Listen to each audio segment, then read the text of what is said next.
우리 딸, 널 엄마로 기억 못해. 비웃듯 말한 그 목소리의 주인은 10년 전 이혼한 전 남편이었습니다. 우리 딸이 나를 엄마로 기억 못한다고? 10년 전 법정에서 빼앗긴 딸, 당시 10살이었던 딸, 이젠 20살이 되었을 우리 딸.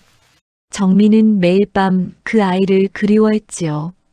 꿈에서라도 보고 싶어 했습니다. 하지만 기억 못한다니 엄마를.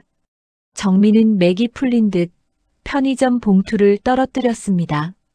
도대체 그동안 무슨 일이 있었길래 딸은 엄마를 기억하지 못하게 된 걸까요? 그리고 전 남편은 왜 그 사실을 비웃듯 말한 걸까요? 여러분이라면 어떨 것 같으신가요?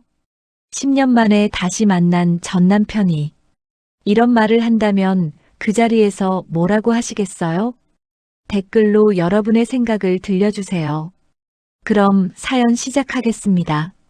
정민은 머릿속이 하얘졌습니다. 버스 정류장. 가을비가 내리고 있었습니다.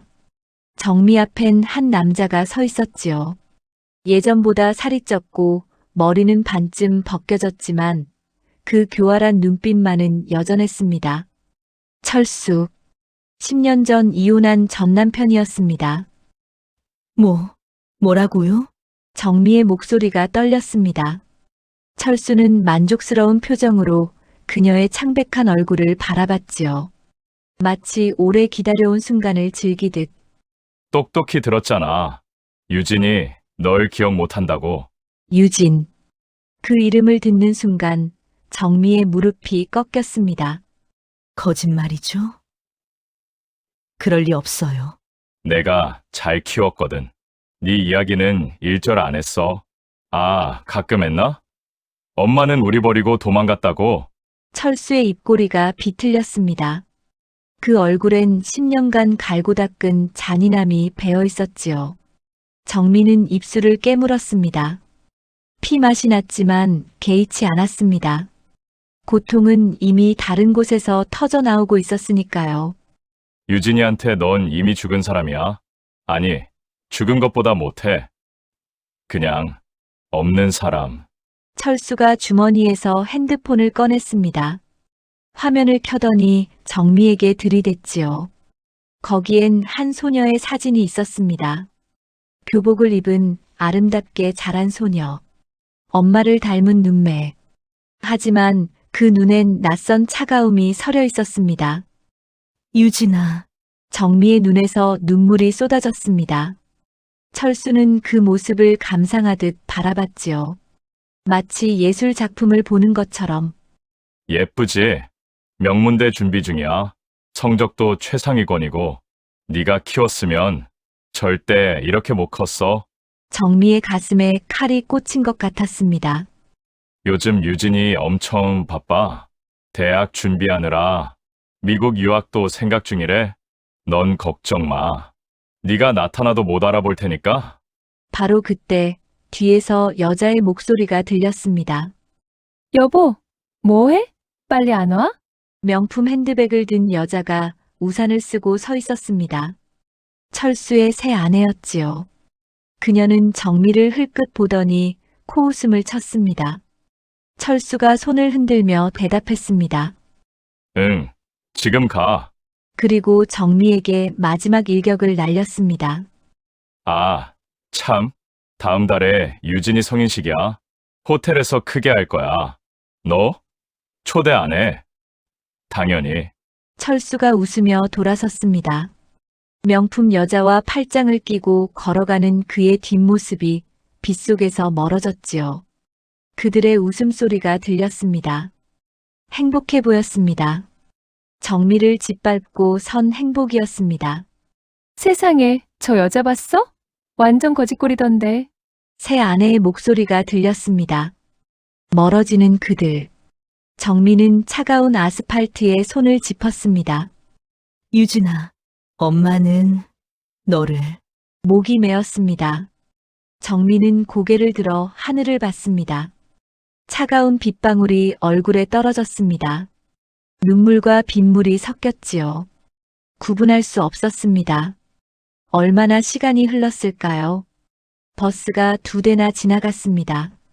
하지만 정민은 일어날 수조차 없어 탈 수 없었습니다. 지나가는 사람들이 수군거렸습니다. 저 아줌마 왜 저래? 술 취했나 봐. 불쌍하긴 한데 길바닥에서 저러면 안 되지. 정민은 그제야 떨어진 물건들을 주우며 생각했습니다.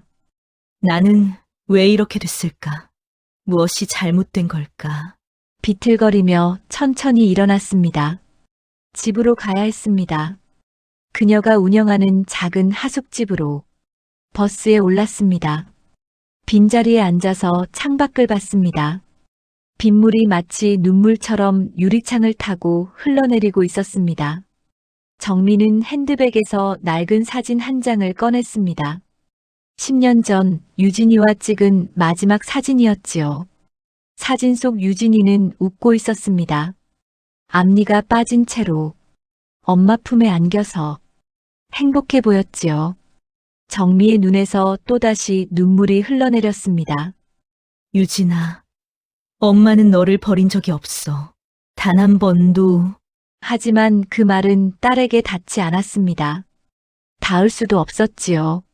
철수가 막아버렸으니까요. 10년간 철저하게 버스가 목적지에 도착했습니다. 정민은 내렸습니다. 골목길을 걸었습니다. 낡은 2층 주택이 보이고 간판이 달려 있었습니다. 따뜻한 하숙집. 정미가 10년간 읽어온 곳이었지요. 현관문을 열었습니다. 세입자 아저씨가 거실에 앉아 TV를 보고 있었습니다. 사장님, 늦으셨네요. 저녁은요? 오늘은 못해요. 정민은 비틀거리며 자기 방으로 들어갔습니다. 그리고 바닥에 주저앉아 울었습니다. 소리내지 않으려 입을 막으며. 하지만 울음은 새어나왔습니다. 10년간 참았던 울음이 터져나왔지요. 벽에 달린 달력을 봤습니다. 다음 달 15일에 동그라미가 쳐져 있었습니다. 유진이의 20살 생일이었지요. 정민은 매년 그날을 표시했습니다. 만날 수는 없어도 잊지 않기 위해서요. 유진아, 엄마가 미안해. 밤이 깊어갔습니다. 하지만 정민은 잠들 수 없었습니다. 철수의 말이 머릿속에서 맴돌았습니다. 널 엄마로 기억 못해. 그 말이 가슴을 후볐습니다. 이혼 후 10년 만에 만난 남자. 그는 여전히 정미를 밟고 서 있었습니다. 하지만 정미는 몰랐습니다. 이것이 시작일 뿐이라는 것을.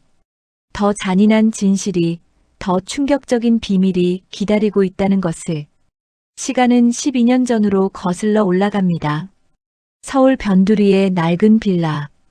그곳에 정미의 가족이 살고 있었지요. 당시 36이었던 정미는 동네 슈퍼마켓에서 계산원으로 일했습니다. 남편 철수는 택시 기사였습니다. 여보, 오늘 손님 많았어? 응, 괜찮았어. 우리 유진이 학원비 보태야지. 철수는 늘 그런 말을 했습니다.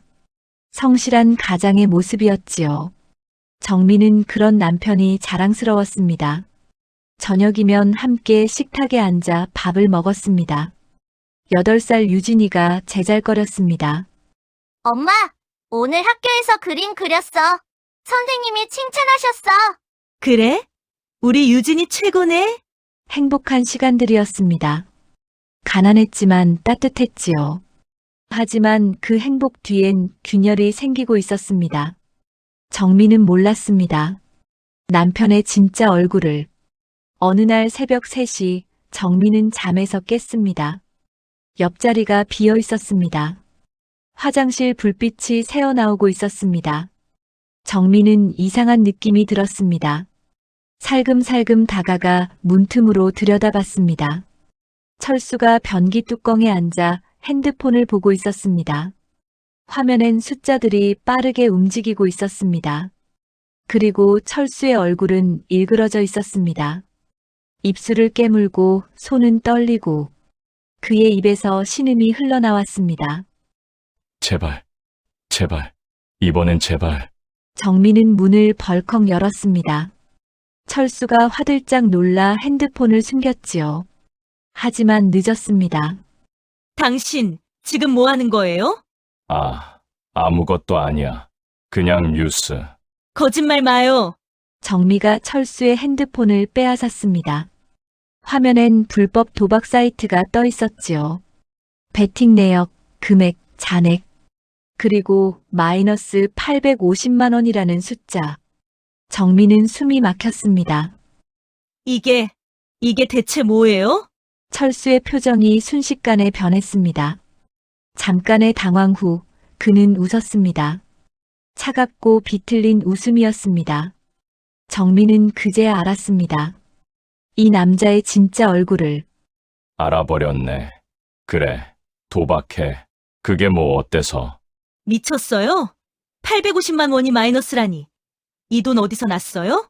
우리 저축한 거 좀 썼어. 저축, 얼마나요? 철수는 대답하지 않았습니다. 그 침묵이 모든 걸 말해주었지요. 정미는 방으로 달려가서 서랍을 뒤졌습니다. 통장을 꺼냈습니다. 떨리는 손으로 통장을 펼쳤습니다. 잔액 18만 원, 3천만 원이 사라졌습니다. 10년간 모은 전 재산이, 아끼고 아껴서 유진이의 미래를 위해 모은 돈이 모두 사라진 것이었지요. 안 돼. 정미는 통장을 움켜쥐고 거실로 뛰어나갔습니다. 당신 미쳤어요? 3천만 원을? 어떻게? 시끄러워. 이번 판만 이기면 집 장만이야. 강남에 아파트 하나 뚝딱이라고. 이번 판, 또 하려고요? 당연하지. 잃은 거 다시 따야지. 정미는 철수의 멱살을 잡았습니다. 하지만 철수는 그녀를 거칠게 밀쳤지요. 정미는 벽에 부딪혔습니다. 옆방에서 유진이의 울음소리가 들렸습니다. 엄마, 무서워. 정미는 황급히 딸의 방으로 달려갔습니다. 유진이를 안아주며 속삭였지요. 괜찮아, 유진아. 엄마가 여기 있어. 다음 날 정미는 철수의 핸드폰을 몰래 확인했습니다. 문자 메시지들이 쌓여 있었지요. 형님, 어제 대박이었죠? 오늘도 올까요? 3천만 원은 다 준비했어요. 이번엔 진짜 이깁니다. 망했네. 다음엔 꼭. 정미는 문자들을 보며 몸이 떨렸습니다. 이게 한두 번이 아니었던 것이지요. 철수는 몇 년간 도박을 해왔던 것입니다. 몰래, 가족을 속이며. 며칠 뒤 은행에서 전화가 왔습니다. 박정민님 대출 승인되셨습니다. 5천만 원 입금 확인하세요. 저는 대출 신청한 적이 없는데요. 서류에 서명 다 되어 있습니다만. 혹시 배우자분이? 정미는 전화를 끊고 집으로 달려갔습니다. 서랍을 뒤졌지요. 그리고 발견했습니다. 자신의 이름으로 된 대출 신청서, 인감 도장까지 찍혀 있었지요. 위조였습니다. 이 미친 놈이. 철수가 퇴근했을 때 정미는 그를 막아섰습니다. 내 명의로 대출 받았어요? 5천만 원을? 어쩔 수 없었어. 내 명의론 한도가 없다고. 그럼 내가 빚을 떠안으란 말이에요? 철수는 정미의 손목을 비틀었습니다. 아팠습니다. 하지만 더 아픈 건 배신이었습니다. 다음 판만 이기면 다 갚아. 네가 이해 못하는 게 문제야. 하지만 다음 판도, 그 다음 판도 철수는 잃었습니다. 빚은 눈덩이처럼 불어났지요. 카드 현금 서비스, 대부업체, 심지어 사채까지. 1억, 2억, 3억. 숫자는 현실감을 잃어갔습니다. 어느 날 정미가 퇴근하니 집 앞에 남자들이 서 있었습니다. 깡패 같은 외모였지요. 김철수 씨 댁 맞죠? 원금 5천, 이자 3천, 총 8천 내셔야죠? 저희 돈 없어요. 그럼 이거라도. 남자들이 집 안으로 들어왔습니다. TV를 들고 나갔습니다. 냉장고도 세탁기도. 유진이가 울부짖었습니다. 싫어. 우리 TV. 다음엔 신체 포기각서 받을 거예요. 각오하세요. 남자들이 떠난 후 텅 빈 집. 정민은 딸을 안고 울었습니다. 유진이가 물었습니다. 엄마, 우리 이제 어떻게 돼? 정민은 대답할 수 없었습니다. 미래가 보이지 않았으니까요. 그날 밤 정민은 결심했습니다. 딸을 데리고 도망쳐야 한다고, 친정으로 가야 한다고. 하지만 철수가 막아섰지요. 어딜 가? 당신 없이 살 거예요. 철수는 비웃었습니다. 그리고 딸의 팔을 거칠게 잡았습니다. 애는 내 거야. 넌 돈도 없잖아. 놓으라고. 하지만 철수는 유진을 안고 현관문을 열었습니다. 넌 혼자 빚이나 갚아. 문이 닫혔습니다. 정민은 바닥에 쓰러진 채 울부짖었어요. 도박은 한 남자만 파괴하지 않았습니다. 가족 전체를 삼켰지요. 하지만 이것은 시작에 불과했습니다. 더 큰 지옥이 기다리고 있었으니까요. 법정은 차갑고 냉혹했습니다. 형광등 불빛 아래 정민은 홀로 앉아 있었습니다. 변호사도 없이. 돈이 없었으니까요. 맞은편엔 철수와 그의 변호사, 그리고 시어머니가 앉아 있었습니다. 값비싼 양복, 명품 가방, 자신만만한 표정. 그들은 이미 이긴 얼굴이었지요. 판사가 물었습니다. 원고 측 이혼 사유를 진술하세요. 정민은 떨리는 목소리로 대답했습니다. 남편의 도박 중독입니다. 가정재산 3천만 원을 탕진했고 제 명의로 무단 대출 5천만 원을 받았으며 사채까지 포함하여 총빚이 3억 원이 넘습니다. 증거가 있습니까? 정민은 준비한 서류를 내밀었습니다. 통장 내역서, 대출 서류, 도박장 출입 사진. 몇 달간 목숨 걸고 모은 증거들이었지요. 판사가 서류를 검토했습니다. 바로 그때였습니다. 철수의 변호사가 일어섰습니다. 그의 입가엔 비웃음이 걸려 있었습니다. 재판장님, 원고가 제출한 증거들은 조작입니다. 피고를 함정에 빠뜨리기 위한 것이죠. 뭐라고요? 정미가 벌떡 일어섰습니다. 하지만 판사가 제지했습니다. 원고 앉으세요. 피고 측 계속하시죠. 사실은 정반대입니다. 도박을 한 건 원고입니다. 법정이 술렁였습니다. 정민은 믿을 수 없다는 표정으로 철수를 쳐다봤지요. 철수는 고개를 숙이고 손수건으로 눈가를 닦고 있었습니다. 완벽한 연기였습니다. 철수가 증인석에 섰습니다. 그의 목소리는 떨리고 있었습니다. 슬픔에 잠긴 남편의 모습이었습니다. 재판장님, 말씀드리기 정말 고통스럽습니다만 제 아내가 도박을 했습니다. 제가 택시로 번 돈을 주면 아내가 도박장에 갖다 쓴 겁니다. 거짓말! 당신이 했잖아! 저는 몰랐어요. 빚이 1억을 넘었을 때야 알았습니다. 증거 있습니다. 변호사가 서류 뭉치를 제출했습니다. 정미 명의의 도박장 출입 기록이었습니다. 날짜, 시간, 출입 횟수. 상세했습니다. 물론 전부 위조였지요. 하지만 법정은 몰랐습니다.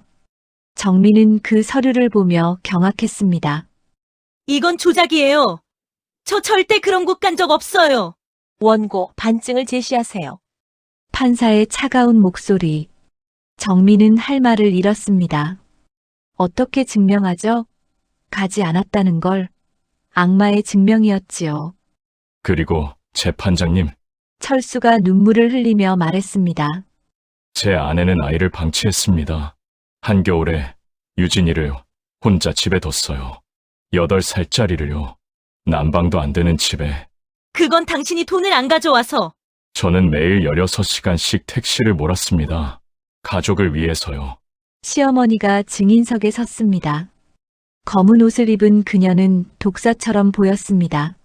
재판장님, 며느리는 아이를 때렸어요. 빗자루로 종아리를 때리는 걸 제가 봤습니다. 거짓말! 전 단 한 번도. 그리고 밥도 제대로 안 먹였어요. 애가 라면만 먹고 살았습니다. 변호사가 사진을 제출했습니다. 야윈 유진의 모습이었지요.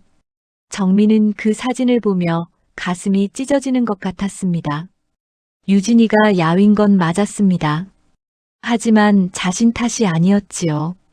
철수가 돈을 가져오지 않아서였습니다. 판사가 말했습니다. 원고의 주장을 뒷받침할 증거가 부족합니다. 피고 측 증거가 더 신빙성 있어 보이는군요. 정민은 무너졌습니다. 법정이, 정의가, 세상이 무너지고 있었지요.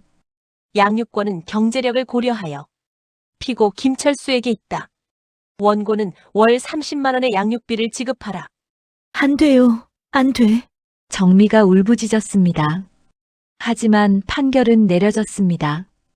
딸을 잃었습니다. 법적으로 완전히. 법정을 나서는 정미의 앞을 시어머니가 막아섰습니다.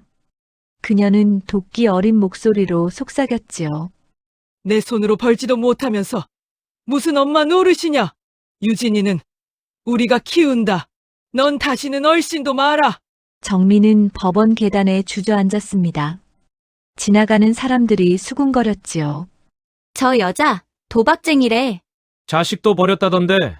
정미는 귀를 막았습니다. 하지만 소리는 계속 들려왔어요. 그날 밤 정미는 한강 다리 위에 섰습니다. 난간 너머로 검은 물이 흐르고 있었지요. 뛰어내리고 싶었습니다. 하지만 뛰어내리지 못했습니다. 유진이의 얼굴이 떠올랐으니까요. 엄마, 사랑해. 정미는 난간에서 물러났습니다. 그리고 걸었습니다. 살아야 했습니다. 이유는 몰라도 그날 이후 나는 엄마도 아내도 아닌 사람이 되었습니다. 법정이 내린 판결은 단순한 이혼이 아니었지요. 그것은 한 인간의 존재를 지우는 선고였습니다. 하지만 나는 몰랐습니다. 10년 후 더 잔인한 진실이 기다리고 있다는 것을, 그리고 그 진실이 모든 것을 뒤집을 거라는 것을. 법정에서 모든 걸 잃은 후 정미는 지옥 같은 시간을 보냈습니다. 3억의 빚, 양육권 상실, 그리고 무엇보다 딸을 잃었다는 절망감. 그녀는 하루하루를 간신히 버텼지요. 자살을 생각한 적도 많았습니다. 이혼 후 2년간 정미는 미친 듯이 일했습니다. 슈퍼 계산원, 식당 설거지, 새벽 청소까지. 하루 4시간만 자며 3개의 일을 했습니다. 빚을 갚기 위해서, 그리고 언젠가 유진이를 되찾기 위해서. 하지만 3억의 빚은 좀처럼 줄어들지 않았습니다. 이자만 갚아도 벅찼으니까요. 그러던 어느 날 친정 어머니가 돌아가셨습니다. 유일한 유산은 시골의 낡은 집 한 채였어요. 정미는 그 집을 보러 갔습니다. 2층 주택이었습니다. 오래되어 곳곳이 무너져가고 있었지요. 하지만 정미는 직감했습니다. 여기서 다시 시작할 수 있겠어. 정미는 대부업체에서 1,000만 원을 빌렸습니다. 집을 수리했습니다. 직접 페인트 칠을 하고 벽지를 발랐습니다. 밤낮 없이 일했습니다. 손에 물집이 잡히고 등이 휘어져도 멈추지 않았지요. 석 달 후 하숙집이 완성되었습니다. 간판을 달았습니다. 따뜻한 하숙집.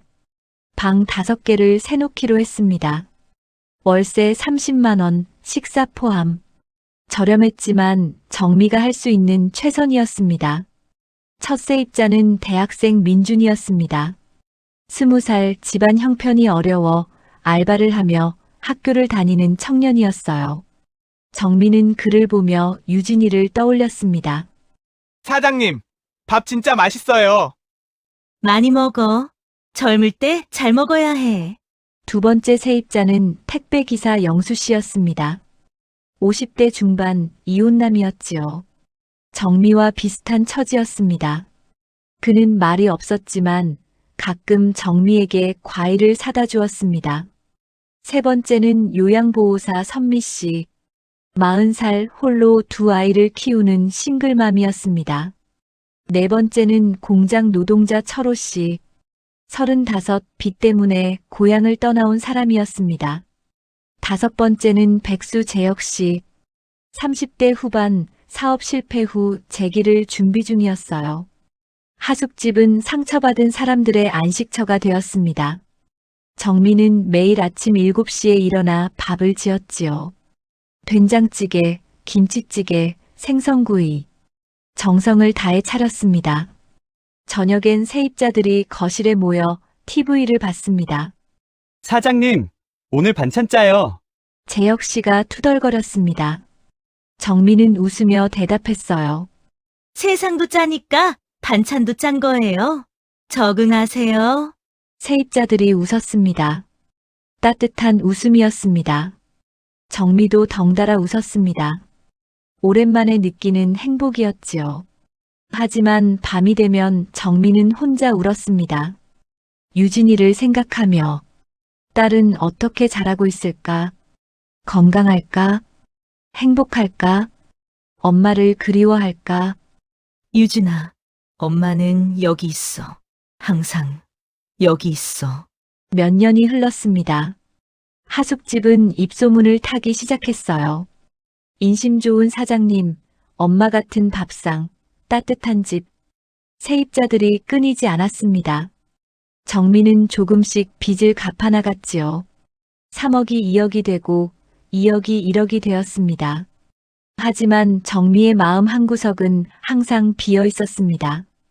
딸의 생일마다 달력에 표시를 했습니다. 만날 수는 없어도 잊지 않기 위해서. 어느 날 민준이가 졸업을 했습니다. 대기업에 취직했지요. 그는 하숙집을 떠나며 정미에게 말했습니다. 사장님, 저 여기서 엄마 같은 분을 만났어요.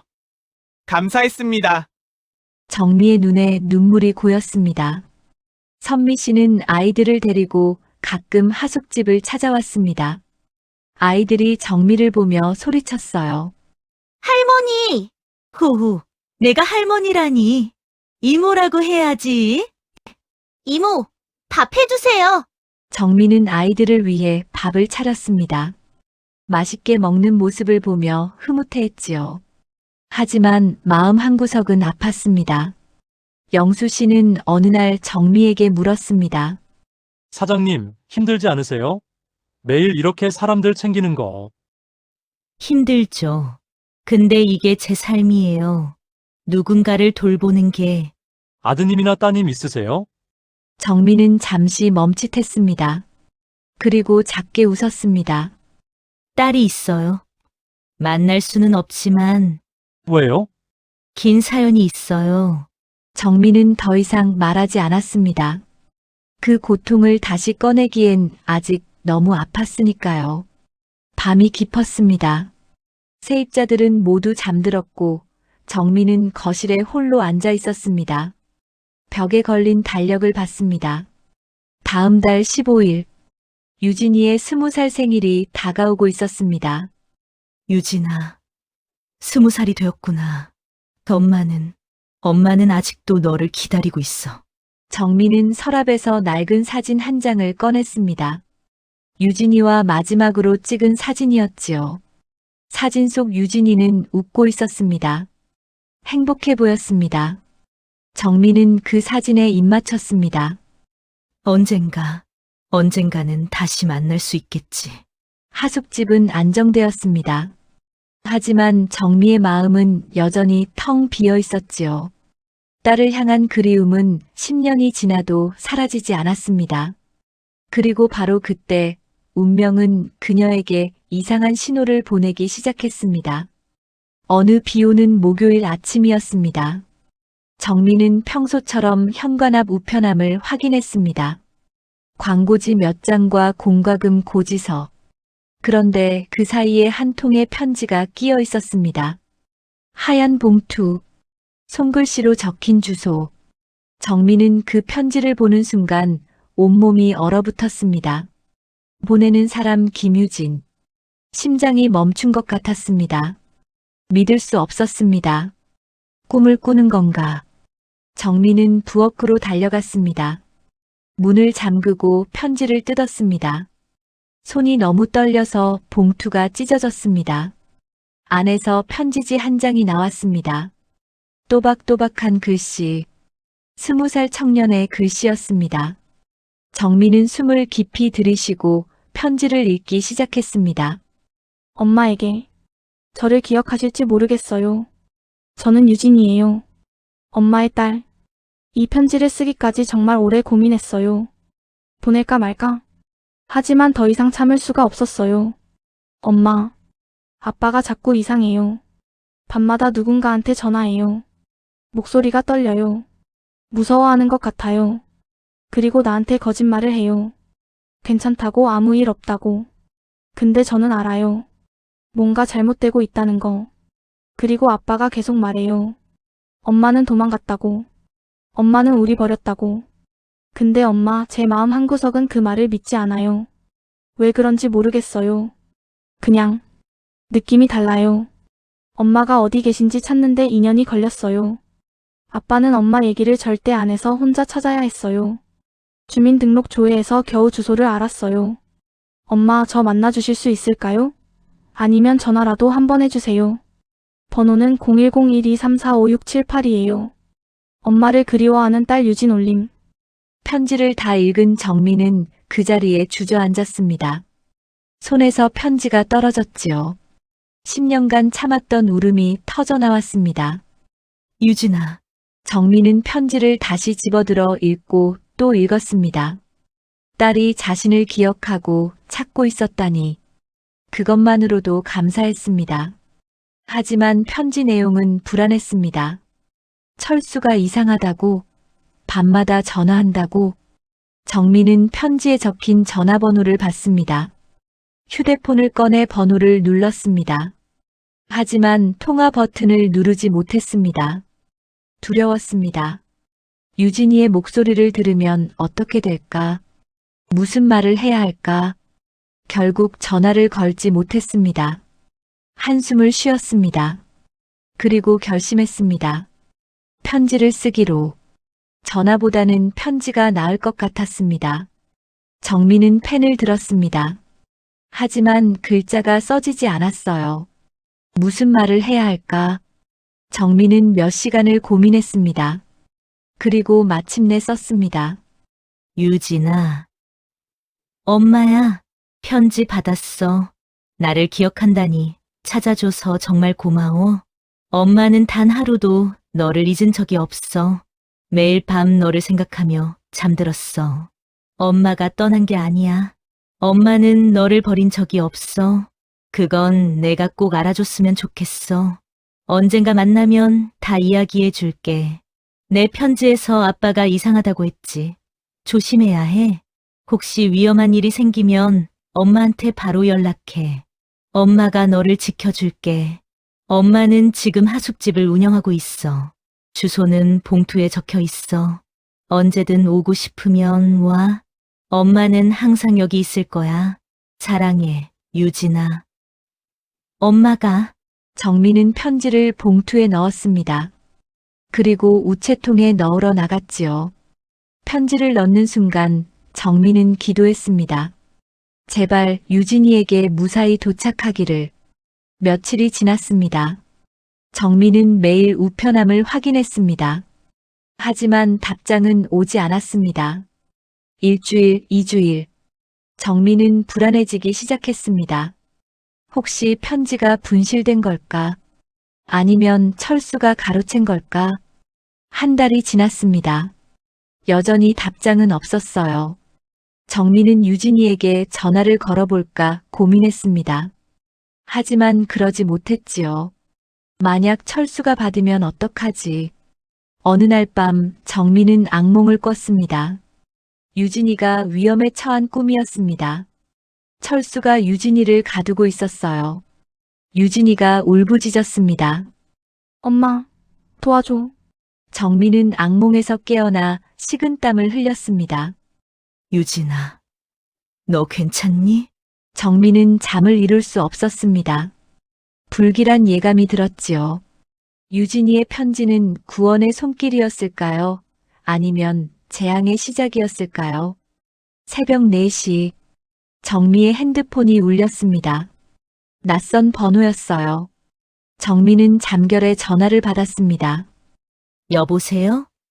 정미 씨죠? 철수였습니다. 정미는 벌떡 일어나 앉았습니다. 유진이가 사라졌어. 뭐라고요? 정미의 심장이 쿵 내려앉았습니다. 철수의 목소리는 떨리고 있었지요. 3일 전부터 집에 안 들어와. 전화도 안 받고 혹시 내가 데려갔냐? 무슨 소리예요? 전 유진이 못 봤어요. 거짓말 마. 유진이가 내 주소 알아냈다며? 편지 보냈다고! 정미는 숨이 막혔습니다. 철수가 알고 있었던 것이지요. 유진이의 편지를. 당신이 편지 가로챘어요? 당연하지. 내가 애꼬득일까봐. 미친놈. 그럼 유진이가 답장 못 받은 거잖아. 그런 건 중요하지 않아. 지금 유진이가 어딨냐고! 정미는 전화를 끊어버렸습니다. 손이 떨렸습니다. 유진이가 사라졌다니. 대체 무슨 일이 벌어진 걸까? 정미는 옷을 입고 밖으로 뛰쳐나갔습니다. 새벽 버스를 타고 서울로 향했지요. 철수가 사는 곳으로 2시간이 걸렸습니다. 정미는 그 시간 동안 미칠 것 같았습니다. 유진아. 제발 무사해라. 제발. 철수의 집 앞에 도착했습니다. 고급 아파트였습니다. 정미는 초인종을 눌렀고 문이 열렸습니다. 철수가 나왔습니다. 머리는 헝클어져 있었고 눈은 충혈되어 있었습니다. 너 왜 왔어? 유진이 어디 갔어요? 대체 무슨 짓을 한 거예요? 내가 뭘 했는데? 바로 그때 안에서 여자 목소리가 들렸습니다. 철수의 새 아내였지요.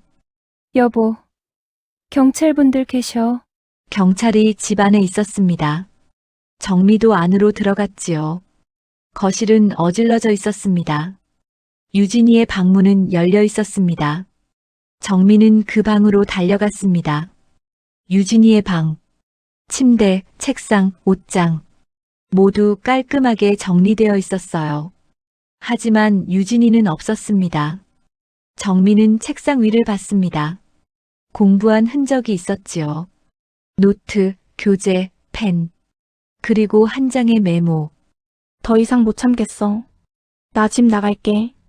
정미는 그 메모를 보며 가슴이 찢어지는 것 같았습니다.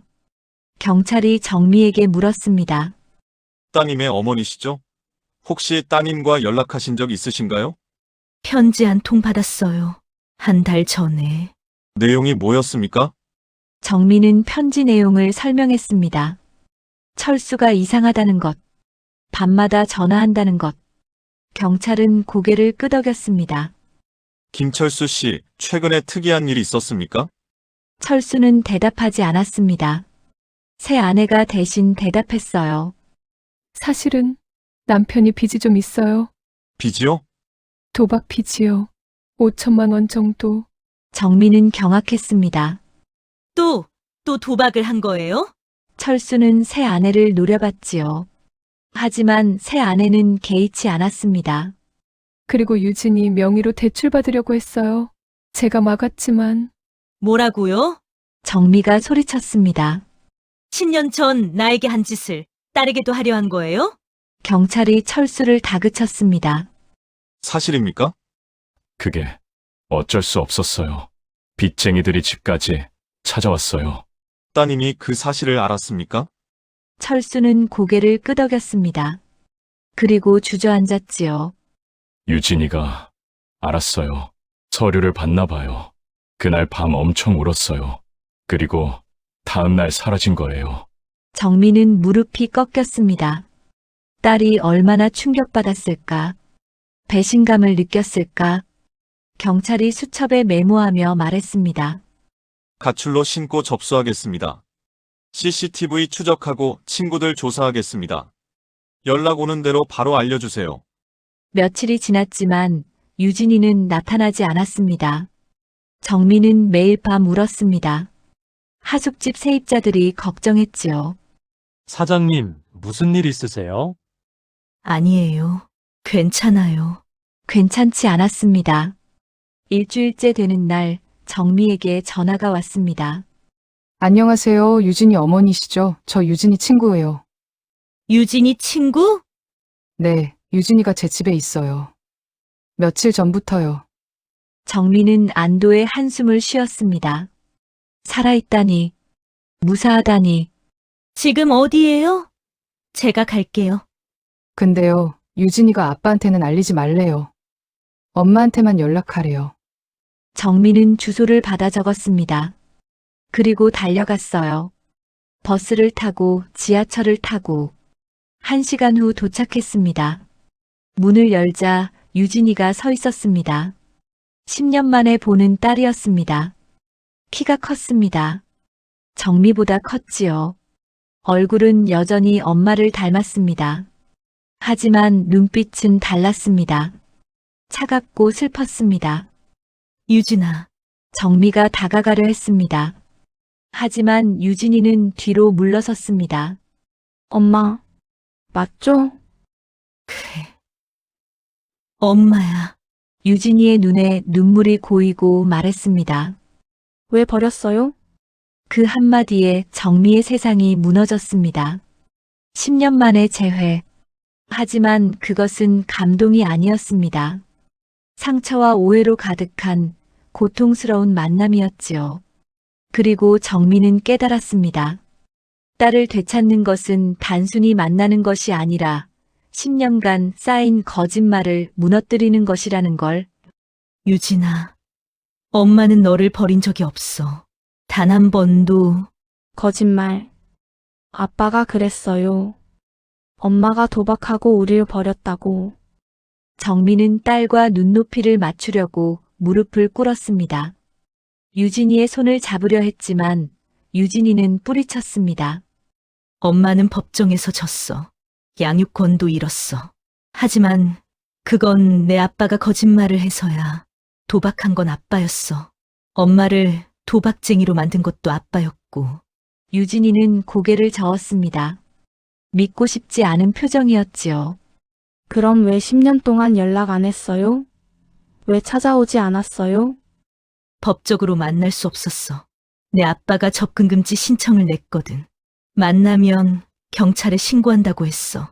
그래도 전화라도 할 수 있었잖아요. 정미의 눈에 눈물이 고였습니다.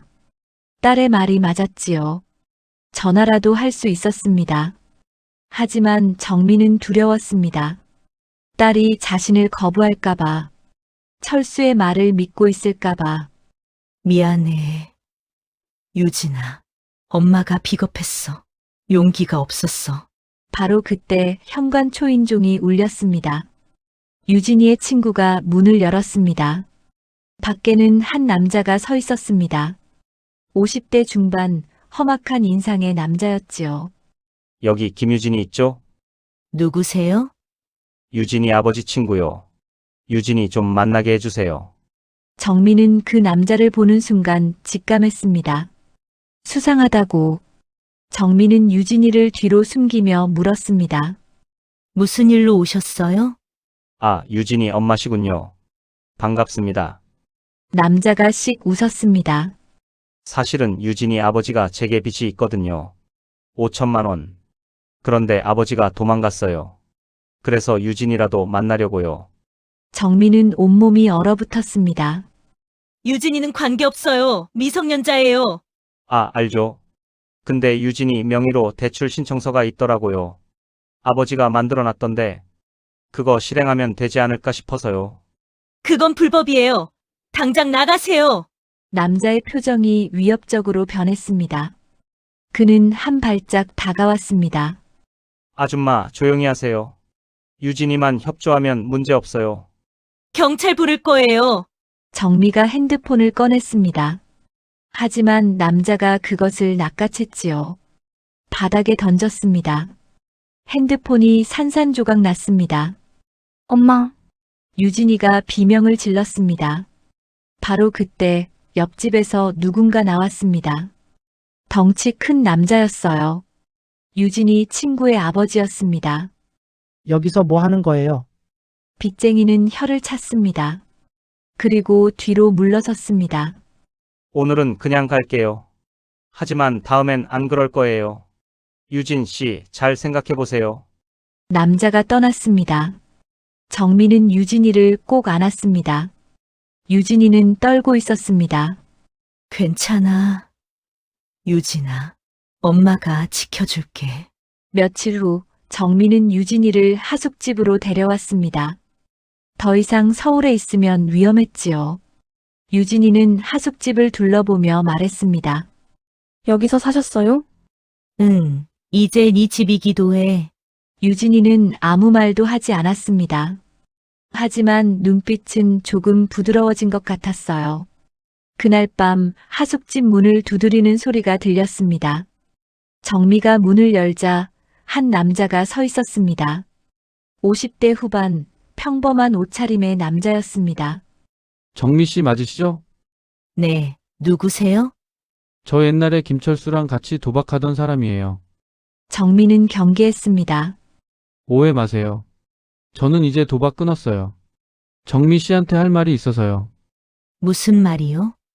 남자는 한숨을 쉬며 말했습니다. 철수 그 인간 지금도 안 고쳐졌어요. 불법 도박 사이트 운영하고 있어요. 뭐라고요? 정미는 믿을 수 없었습니다. 10년 전에도 그랬어요. 제가 당했거든요. 사이트로 3천만 원 날렸어요. 나중에 알고 보니 조작된 거였어요. 남자는 핸드폰을 꺼내 화면을 보여줬습니다. 도박 사이트 운영 증거 자료였지요. 철수의 사진도 있었습니다. 그리고 따님, 유진 씨 말이에요. 유진 씨가 이 사실을 알고 경찰에 신고했어요. 유진이가요? 네. 한 달 전쯤이요. 그래서 철수가 지금 경찰이랑 빚쟁이들한테 쫓기는 중이에요. 정민은 충격에 휩싸였습니다. 유진이가 아빠를 신고했다니. 얼마나 배신감을 느꼈을까. 얼마나 용기가 필요했을까. 이 증거 자료들 경찰에 제출하세요. 도움 될 거예요. 남자는 USB를 건네주고 떠났습니다. 정민은 USB를 쥐고 멍하니 서 있었습니다. 다음 날 경찰서에 가서 증거 자료를 제출했습니다. 경찰은 며칠 후 철수를 체포했습니다. 불법 도박 사이트 운영 혐의로요. 뉴스에도 나왔습니다. 정민은 경찰에게 또 다른 자료를 받았습니다. 철수가 유진이에게 보낸 음성 파일들이었어요. 10년간 보낸 것들이었습니다. 정민은 떨리는 손으로 재생 버튼을 눌렀습니다. 유진아, 엄마는 널 버렸어. 돈 없으니까 널 버린 거야. 엄마는 도박쟁이야. 우리 재산 다 날렸어. 엄마 생각하지 마. 엄마는 이미 죽은 사람이야. 음성이 계속 흘러나왔습니다. 10년간 반복된 세뇌였지요. 정민은 그 음성을 들으며 울었습니다. 분노와 슬픔이 뒤섞였습니다. 이 인간이. 유진이도 그 음성을 들었습니다. 그리고 울었지요. 정미가 유진이를 안았습니다. 이번엔 유진이가 뿌리치지 않았습니다. 미안해, 엄마. 내가 오해했어. 아니야. 유진아, 내 잘못이 아니야. 모녀는 서로를 꼭 안고 울었습니다. 10년의 오해가 풀리는 순간이었지요. 진실은 마침내 드러났습니다. 철수의 거짓말, 세뇌, 범죄. 모든 것이 밝혀졌습니다. 몇 달이 흘렀습니다. 계절은 겨울에서 봄으로 바뀌고 있었어요. 하숙집 마당엔 개나리가 피기 시작했습니다. 정민은 아침 일찍 일어나 밥을 지었습니다. 예전처럼. 하지만 이번엔 달랐습니다. 부엌에 유진이가 함께 있었으니까요. 엄마, 내가 계란 프라이 할게요. 그래? 우리 유진이 요리도 하네. 친구네 집에서 배웠어요. 모녀는 함께 아침을 준비했습니다. 세입자들이 하나둘씩 나왔습니다. 택배기사 영수 씨가 유진이를 보며 웃었습니다. 아, 사장님 따님이시죠? 처음 뵙겠습니다. 안녕하세요. 유진이에요. 어머, 엄마 닮아서 이쁘네. 요양보호사 선미 씨가 유진이의 손을 잡았습니다. 세입자들은 유진이를 따뜻하게 맞아줬지요. 유진이는 처음엔 어색해했지만 점점 웃음이 많아졌습니다. 밥을 먹으며 재혁 씨가 투덜거렸습니다. 사장님, 오늘 국이 짜요. 그럼 물 타 드세요. 에이, 그게 무슨. 유진이가 웃으며 말했습니다. 엄마가 맨날 하시는 말이 있어요. 세상도 짜니까 반찬도 짠 거래요. 세입자들이 웃음을 터뜨렸습니다. 따뜻한 웃음이었어요. 정민은 그 모습을 보며 행복했습니다. 식사 후 유진이는 방에서 공부를 했습니다. 대학 입시를 준비하고 있었습니다. 정민은 가끔 방문을 열어 딸을 확인했습니다. 그 모습만으로도 감사했지요. 점심때쯤 우체부가 등기를 가져왔습니다. 법원에서 온 것이었어요. 정민은 떨리는 손으로 봉투를 열었습니다. 철수에 대한 판결문이었습니다.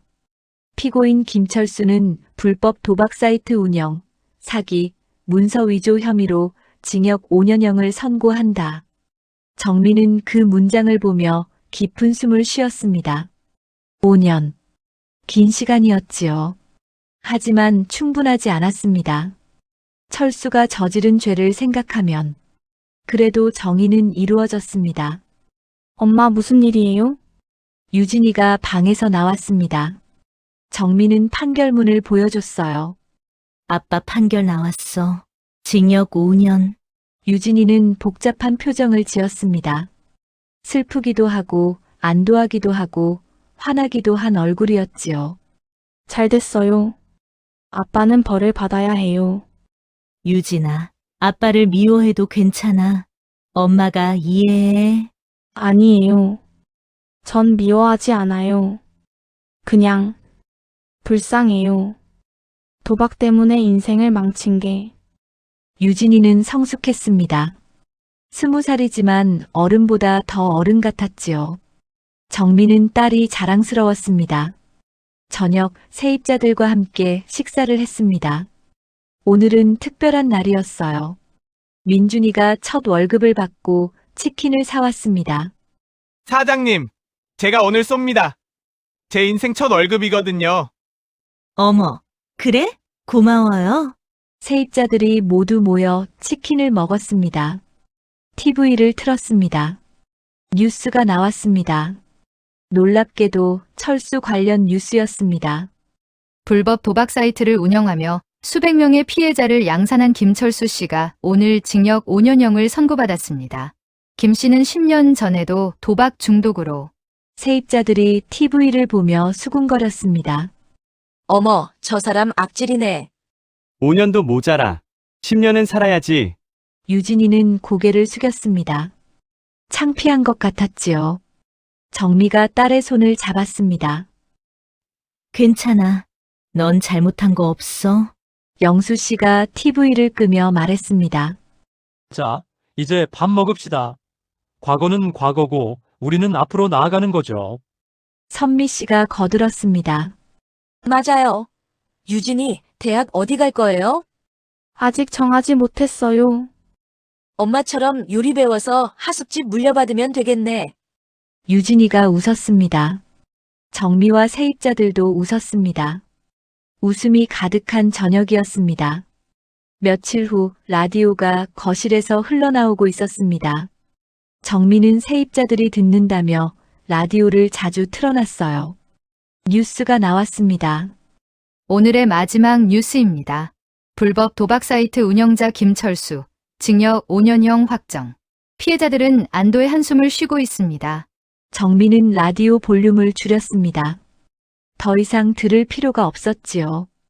과거는 끝났으니까요. 창밖엔 봄비가 내리기 시작했습니다. 개나리 꽃잎에 빗방울이 떨어졌지요. 정미는 창문을 열었습니다. 빗냄새가 들어왔습니다. 신선하고 깨끗한 냄새였습니다. 엄마, 저 내일 학원 등록할 거예요. 열심히 공부해서 좋은 대학 갈게요. 그래, 유진아. 엄마가 응원할게. 그리고 엄마, 나중에 제가 돈 많이 벌면 엄마한테 효도할게요. 큰 집도 사드리고. 정미는 감동을 받아 미소 지었습니다. 집은 이미 있잖아. 이 하숙집. 우리 집. 다음 날 아침 정미는 평소보다 일찍 일어났습니다. 마당에 나가 개나리를 봤지요. 활짝 아름답게 피어 있었습니다. 정민은 개나리 한 송이를 꺾어 식탁에 꽂았습니다. 유진이가 일어나 부엌으로 왔습니다. 개나리를 보며 웃었지요. 엄마, 예쁘다. 응, 봄이 왔어. 진짜 봄이네요. 모녀는 함께 아침을 준비했습니다. 세입자들이 하나둘씩 나왔지요. 밥상이 차려졌습니다. 따뜻한 밥, 김치찌개, 계란 프라이.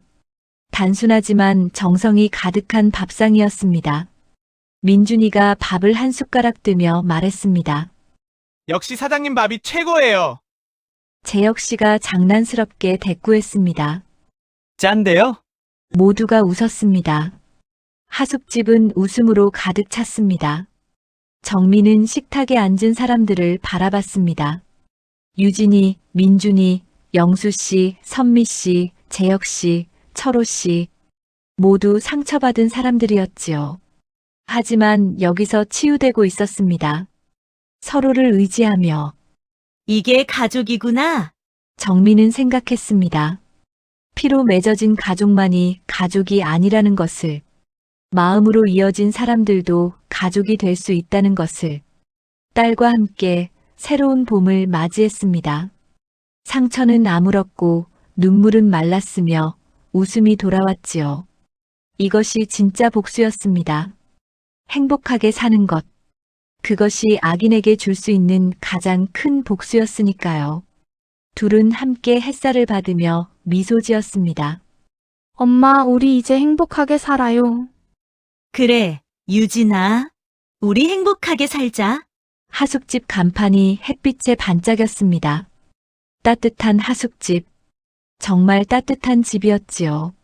상처받은 이들의 안식처. 그리고 모녀가 다시 만난 기적의 장소. 봄은 왔습니다. 정미와 유진이의 삶에도, 하숙집에도, 그리고 모든 이들의 마음속에도. 오늘 이야기는 여기까지입니다. 이야기 고향과 함께 해주셔서 진심으로 감사드립니다. 살다 보면 마음이 지치고 하루가 길게 느껴질 때도 있지요. 그럴 때 잠시 이곳에서 따뜻한 이야기 한 편으로 쉬어가셨으면 합니다. 오늘도 마음 편한 밤, 그리고 고운 하루 되시길 바랍니다.